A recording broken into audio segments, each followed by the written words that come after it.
weekend? It's a bit of an anti-climax, really, wasn't it? You know, in a good way, because you know, Floyd Mayweather, you know, obviously he's not been on my Christmas card list, but I mean, to be honest with you, you can't fault that, can it? Absolutely faultless. He made a real good fighter, a fighter that was 15 pounds bigger than him, look absolutely ordinary, and that's not just pound. You can not just say he's not just a pound for pound. You're looking at an all-time great, to be honest. You know, it was a real anti-climax, you know, to what everyone expected. Could this be the man to beat him? And it was the complete opposite. You've got to, you know, regardless of what you think of Floyd Mayweather, you've got to take your hat off to him. And you know, with each fight since I got beat by him, you know, it was hard for me to come to terms with. But with each fight he's had since then, and the more impressive he's looking, you know, I feel honoured to have shared the ring with him. Was there anything more that you think Canelo could have done in that fight?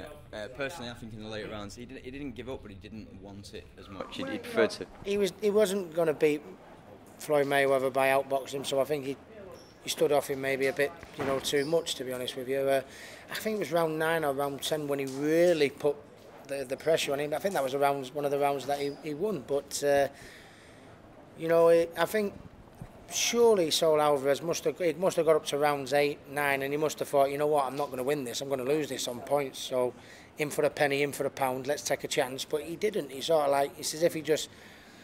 I don't want to sound like I'm disrespecting him. It's as if he just went through the motions and just was happy just to see the final bell. You know what I mean? I knew after about 9 rounds, you know, that I was losing on points and I needed a knockout to win, and I went for the knockout.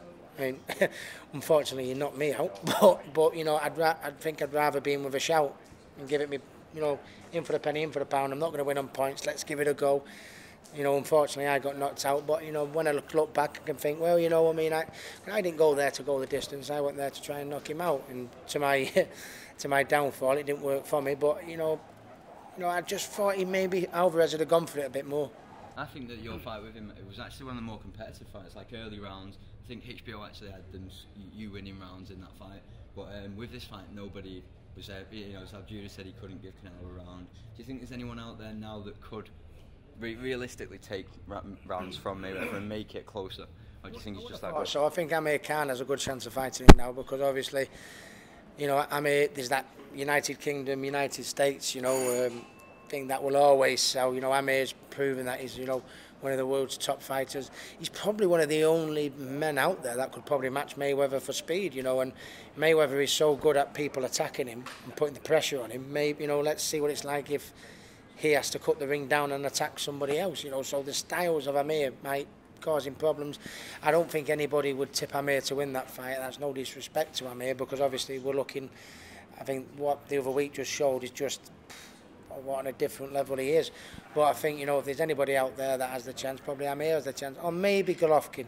But he is a middleweight, you know, and if Floyd wants to go, you know, raise the bar even further than he's already been, you know, and fight Golovkin, I think the fact that he's very, very good and he is a middleweight, you know, you would have to give Golovkin a chance. But, you know, we're really, you know, we're really scratching our heads to find someone out. Danny Garcia, do you think he'd have a chance? No, I don't think Danny Garcia would have a chance, because you know, and that's not disrespectful. Danny Garcia deserves his shot because he's cleaned up at light welterweight, you know, and you know he's beat everyone in front of him, you know, so he deserves the chance.